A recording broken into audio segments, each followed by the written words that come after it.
ఒకడు బాగా చలి కొనుక్కుంటూ వెళ్తున్నాడు. అనుకోకుండా సడన్గా ఒక గోతిలో పడ్డాడు. గోతిలో పడిన తర్వాత దేవుడికి ప్రార్థన చేస్తున్నాడు, దేవుడా నేను ఎట్లా ఈ గోతు నుంచి బయటికి రావాలి. కానీ దానికి తోడుగా తనకి బాగా చలి కూడా పడుతుంది. కానీ సడన్గా దేవుడు ఎందుకో తనకు సాయం చేశాడు. ఒక నిచ్చెన, ఒక అగ్గి పెట్టే ఒక రప్పం. కానీ తనకి బాగా చలి ఎక్కువ కావడం వల్ల ఆ రప్పాన్ని తీసుకుని నిచ్చెన కోసుకొని అగ్గిపెట్టి తీసుకుని వాటిని కట్టెలుగా మార్చుకుని వాటిని కాల్చుకుని చలి కాల్చుకుంటాడు.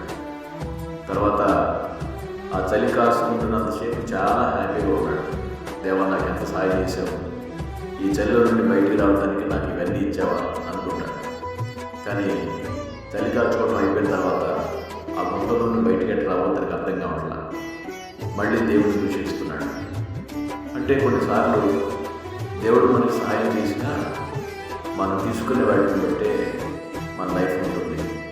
దేవుడు ఆ రక్షణ చేసింది ఏంటంటే తను ఆ గుంటలోంచి బయటకు వచ్చి తనకు ఒక రకము ఒక అగ్గిపెట్టి చేతిలో వాటితో కొన్ని కట్టెలు సేకరించుకుని తను జీవితాంతం చక్కగా చలిబారి నుండి ఎప్పుడు ఇబ్బంది పడకుండా దేవుడు సాయం చేస్తాడు. కానీ ఆ గుంటలో ఉండి ఆ క్షణికాలికమైన ఆనందాన్ని పొందుకుని తను పూర్తిగా గుంటలో నిలిపోతాడు.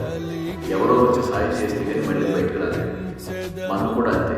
కొన్నిసార్లు కొన్ని క్షణికమైన సంతోషాల కోసం, కొన్ని చిన్న చిన్న విషయాల కోసం మనం దేవుడిచ్చిన ఆనందాన్ని, దేవుడిచ్చిన సంతోషాన్ని, దేవుడు మనకు చూపించిన జీవితాన్ని మనం దూరం చేసుకోవాలి.